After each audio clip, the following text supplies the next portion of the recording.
আপনারা দেখছেন যে আসলে জাতীয় পার্টির যেসব নেতা কর্মীরা এখানে জাতীয় পার্টির অফিসের ভিতরে আশ্রয় নিয়েছিলেন, তারা আসলে অফিস থেকে বের হচ্ছেন।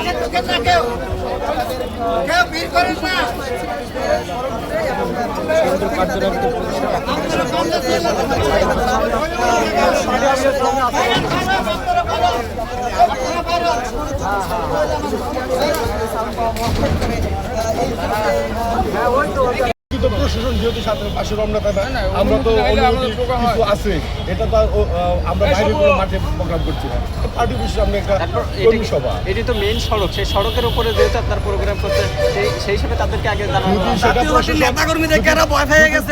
প্রশাসন সেটা নাই,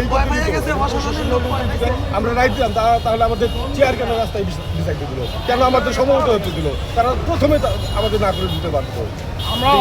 আপনাদের কি মনে হচ্ছে যে এটার পরে আপনাদের কি মনে এটা সরকারের মতো, এটা হলো গিয়া মূলত হলো গিয়া যে এখন রাজনৈতিক দলগুলো এখন আপনাদের বুঝতে হবে যে একমাত্র জাতীয় পার্টি বিরোধী দলে আছে। বিএনপি বলেন, জামাত বলেন, এনসিপি বলেন, তাদের বিরোধী দল হিসাবে আপনারা অবস্থান, কোন দলে? সরকারের বিরোধী দল অবস্থানে। আমি যে কথাটি বলতে চাচ্ছি আপনারা সেটা নোট করে নেন। এখন বর্তমানে বিএনপি সরকারে, জামাতও সরকারে,